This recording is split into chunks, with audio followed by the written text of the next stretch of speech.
আসসালামু আলাইকুম। আমেরিকাতে আমি ড্রাইভিং পারমিট পরীক্ষার জন্য গিয়েছিলাম।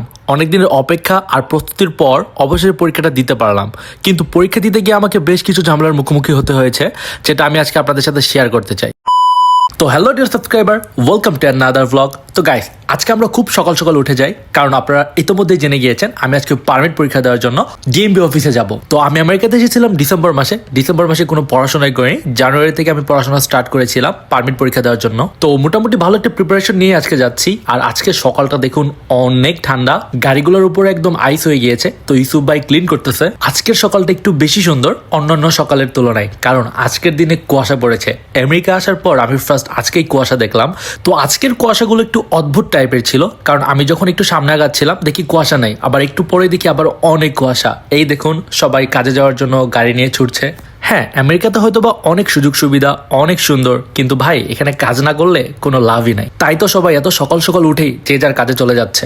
আর এর জন্য আমি খুব তাড়াতাড়ি ড্রাইভিং লাইসেন্সটা পেতে চাই, যাতে করে আমার কাজের সময় আমি গাড়িতে যেতে পারি। তো গাইস, অনেক সুন্দর সুন্দর ভিউ দেখতে দেখতে আমরা চলে আসছি পারমিট অফিসে। অ্যাকচুয়ালি আমার অনেক ভয় লাগতেছিল যে আমি পারবো কি পারবো না।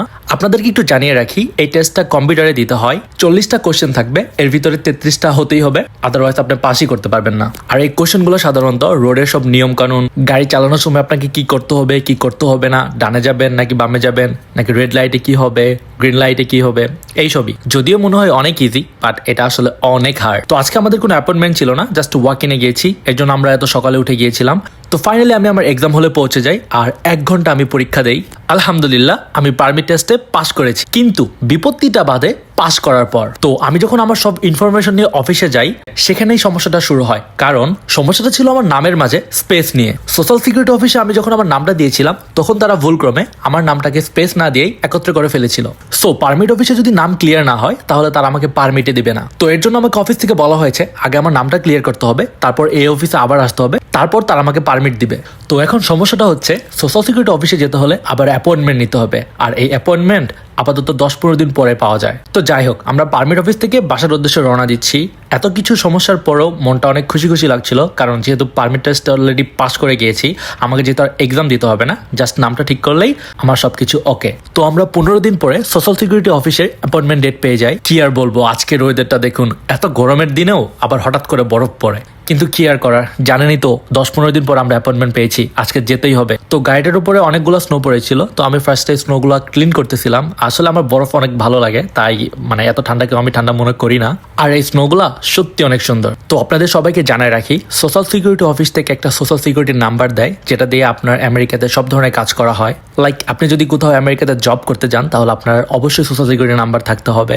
দেন আপনি যদি একটা ব্যাংক অ্যাকাউন্ট খুলতে যান, তাহলে আপনাকে সোশ্যাল সিকিউরিটি নাম্বার দিতেই হবে। আর সোশ্যাল সিকিউরিটি নাম্বার তারাই পা যারা আমেরিকার পার্মানেন্ট রেসিডেন্ট অ্যান্ড সিটিজেন। তো আমি যেহেতু আমেরিকার পার্মানেন্ট রেসিডেন্ট, তাই আমি করতে পেরেছি। তো এই তো আমার বউ সুন্দর করে ড্রাইভ করে আমাদেরকে নিয়ে যাচ্ছে, সাথে যাচ্ছে আমার বেবিও।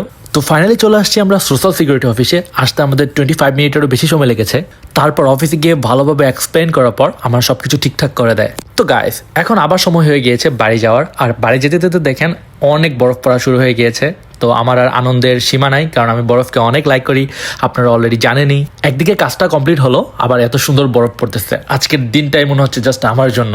তো বাইরে তখন থাকা যাবে না, কারণ অনেক ঠান্ডা পড়তেছিল আর বাবু ঠান্ডা লাগতেছিল, তাই আমি দ্রুত ছুটছিলাম গাড়ির দিকে। তো গাইস, নাম ঠিক হওয়ার পর আবার চলে গিয়েছিলাম পারমিট অফিসে। তো পারমিট অফিসে যাওয়ার পর আলহামদুলিল্লাহ আমি আমার পারমিটটা হাতে পেয়ে যাই। অনেকদিন অপেক্ষা করার পর পারমিটটা হাতে পেয়েছি, আলহামদুলিল্লাহ। সবাই আমার জন্য দোয়া করবেন, যাতে ড্রাইভিং টেস্টও সফল হতে পারি। তো ব্লগটি ভালো লাগলে অবশ্যই লাইক, কমেন্ট, শেয়ার আর সাবস্ক্রাইব করে রাখবেন।